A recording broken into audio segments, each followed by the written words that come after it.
বাংলাদেশে যে সমস্ত লোকজন আছেন যারা নাকি ইরানের প্রতি খুব সহানুভূতি সম্পন্ন, তাদের উদ্দেশ্যে বলি, মনে করেন যে এখন তো আমেরিকা ইসরায়েল ভার্সেস ইরান যুদ্ধ হচ্ছে, তাই না? তো এখন আপনারা তো ব্যাপকভাবে ইরানের পক্ষে চলে গেছেন, ভালো কথা, আপনারা যেতেই পারেন, আপনাদের নিজস্ব একটা আইডিওলজি আছে।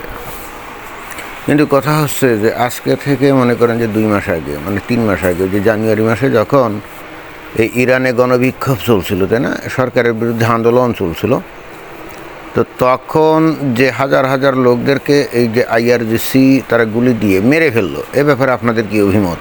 তখন আপনারা কাদের দলে ছিলেন? তখনও কি আপনারা এই ইরানি রেজিমের পক্ষে ছিলেন যে তারা এরকম গুলি দিয়ে মেরে ফেললো? এই যে দেখেন এখানে ঘটনাটা কি। এখন এই যে যুদ্ধের ডামাডোলে ইরান তো তামা হয়ে গেছে, তাই না? যদিও অবশ্য শোনা যাচ্ছে যে এখন নাকি একটা সিজফায়ার হয়েছে 2 সপ্তাহের জন্যে। ডোনাল্ড ট্রাম্প যেহেতু হুমকি দিয়েছিল যে ইরানকে মাটির সাথে মিশিয়ে দিবে, একেবারে ধ্বংস করে দিবে, তাই না? তো তার পরিপ্রেক্ষিতে শোনা যাচ্ছে যে এখন নাকি 2 সপ্তাহের জন্য একটা সিজফায়ার হয়েছে। ইটস ওকে, ফাইন, আমরা যুদ্ধ চাই না। এই যুদ্ধের কারণে আমাদেরও ভয়ঙ্কর ক্ষতি হচ্ছে, বিশেষ করে বাংলাদেশে তো ক্ষতি হচ্ছে, তেল গ্যাস নাই, একটা কঠিন পরিস্থিতি, এবং আমরা চাই এটা থেমে যাক।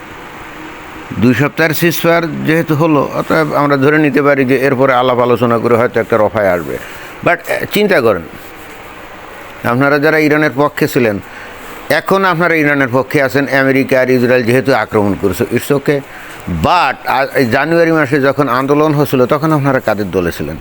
জনগণের পক্ষে নাকি এই ইসলামী রেজিমের পক্ষে?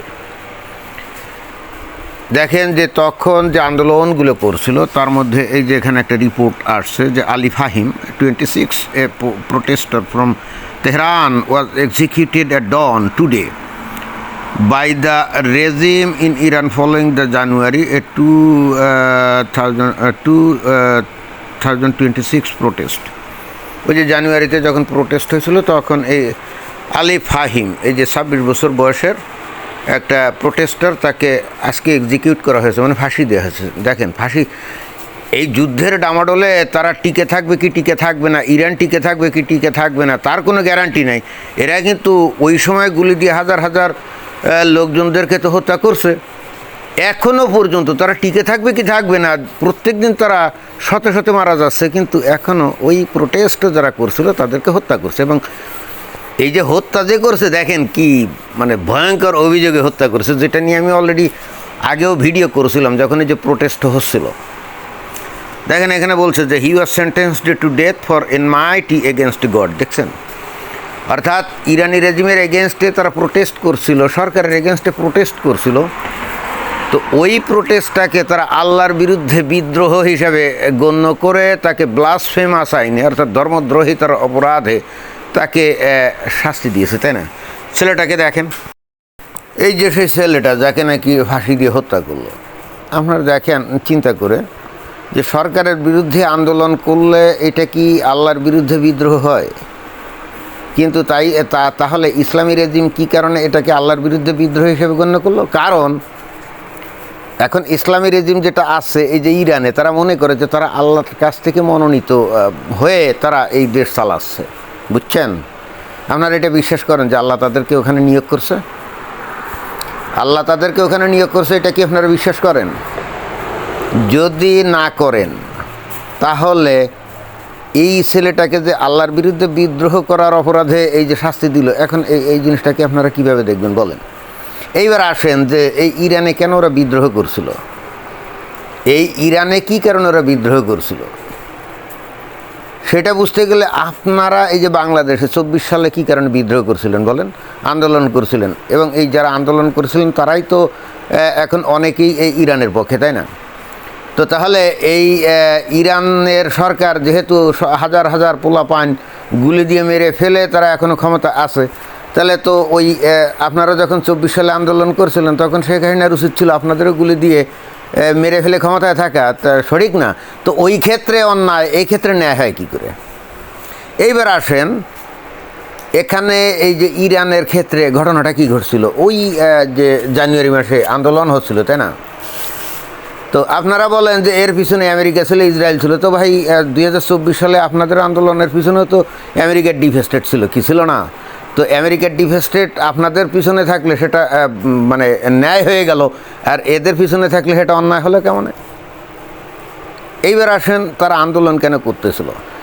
1979 সালে এখানে ইসলামী বিপ্লব ঘটে, ইসলামী রেজিম ক্ষমতায় আসে, তাই না? ক্ষমতা আসার পর কিছুদিন পরেই কিন্তু ইরাকের সাথে যুদ্ধে লিপ্ত হয়ে যায়। তো 8 বছর ধরে যুদ্ধ চলছে, ওকে ফাইন।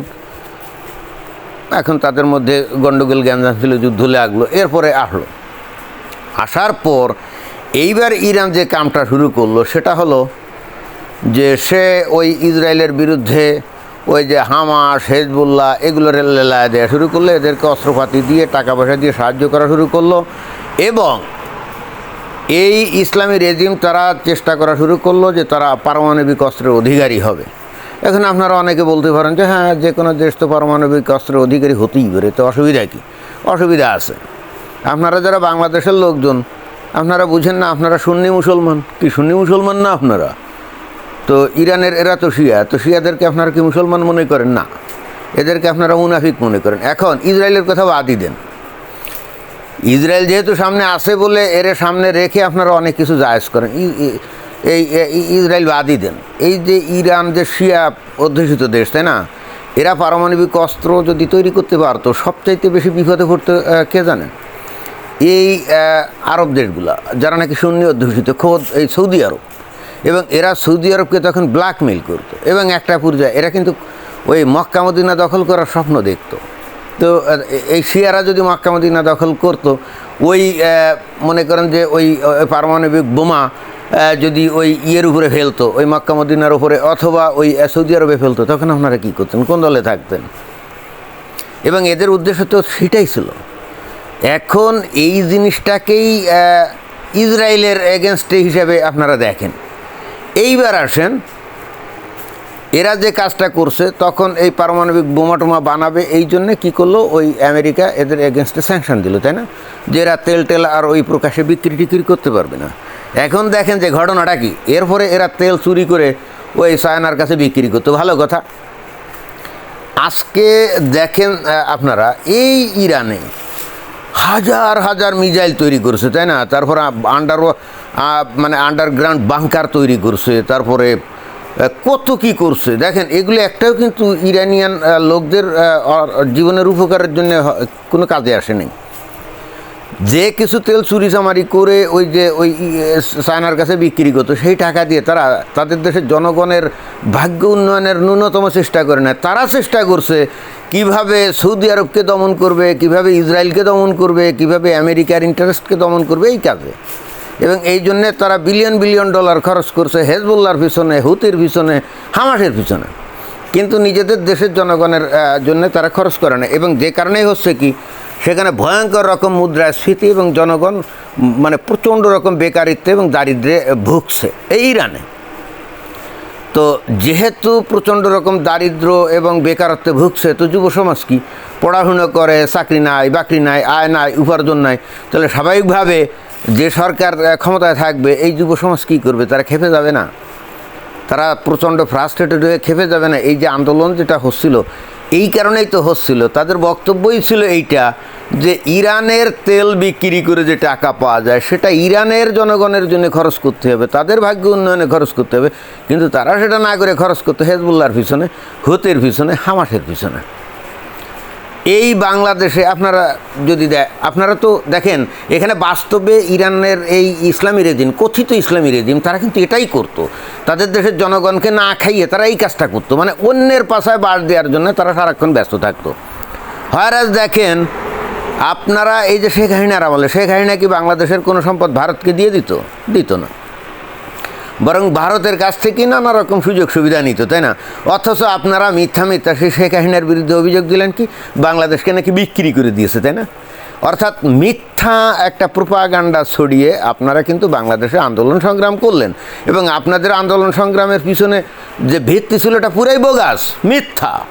আর ইরানে সাধারণ জনগণ যে আন্দোলন করছিল, তার পিছনে যে কারণ ছিল এটা কিন্তু একেবারে ফ্যাক্ট।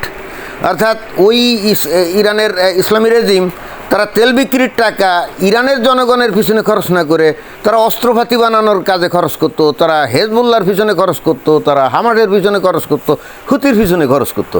আর শেখ হাসিনা কি বাংলাদেশের টাকা কি এই ধরনের কারো পিছনে খরচ করছিল নাকি, বাইরের কোনো সন্ত্রাসী গোষ্ঠীর পিছনে? না। হ্যাঁ, তাদের কিছু নেতা গোতা কিছু লোকজন দুর্নীতি করতো, তো দুর্নীতি তো বাংলাদেশে কি শেখ হাসিনা আরামলেই খালি করছে নাকি? এই পরবর্তীতে ফেরেস্তা হয়ে আসা মোহাম্মদ ইউনূস তার 1.5 বছরের আমলে যে দুর্নীতি করে যে পরিমাণ টাকা পয়সা পাচার হয়েছে, শেখ হাসিনার 15 বছরেও তো সেটা হয় নাই, তাই না? তো এখন শেখ হাসিনার বিরুদ্ধে অভিযোগ আপনারা কী দিলেন? সে ভারতের কাছে বাংলাদেশকে বিক্রি করে দিয়েছে। 1.5 বছর অন্তর্বর্তীকালীন সরকার ছিল, কোনো চুক্তি দেখাতে পারে নাই, বরং উল্টে দেখা গেল যে বাংলাদেশ ভারতের থেকে অনেক রকম সুযোগ সুবিধা, যে ট্রান্সশিপমেন্ট এটা ওটা সেটা নানা কিছু পাইতো, তাই না? এবং ওই যে একটা তেলের পাইপলাইন করছিল, এখন তো দেখলেন যে বাংলাদেশের বিপদে সেই তেলের পাইপলাইন দিয়েই কিন্তু বাংলাদেশের ডিজেল ঢুকলো। তাহলে এটা শেখ হাসিনা কি ভালো কাজ করছিল না? তারপরেও আপনারা তাকে তাড়িয়েছেন সম্পূর্ণ মিথ্যা অভিযোগ দিয়ে, মিথ্যা প্রোপাগান্ডা ছড়িয়ে, তাই না? এবং তাহলে আপনারা যে কাজ করলেন এটা বৈধ হয়ে গেল মিথ্যা একটা অভিযোগ দিয়ে। আর ইরানে কিন্তু জেনুইন কারণ যে ইরানের টাকা ইরান সরকার জনগণের জন্য খরচ না করে খরচ করছে বিদেশি সন্ত্রাসী গোষ্ঠীর পিছনে। তাহলে তাদের যে আন্দোলন ছিল এটা অত্যন্ত যৌক্তিক ছিল না? এবং এই যৌক্তিক আন্দোলনের দমন করতে গিয়ে তারা হাজার হাজার লোক হত্যা করছে এবং যাদেরকে পরবর্তীতে ধরছে, গ্রেপ্তার করছে, তাদেরকে এখন আল্লাহর বিরুদ্ধে বিদ্রোহ করার অভিযোগ তুলে তাদেরকে হত্যা করছে। এখন আপনারা বলেন, আপনারা কোন দলে? আপনারা কি ইরানের সাধারণ জনগণের দলে, নাকি আপনারা এই যে ইরানি এই যে উন্মাদ ধর্মান্ধ ভয়ঙ্কর নির্মম নৃশংস এই রেজিমের দলে? বলেন, আপনারাই বলেন। এটা আপনাদের কাছে প্রশ্ন থাকুক। ধন্যবাদ।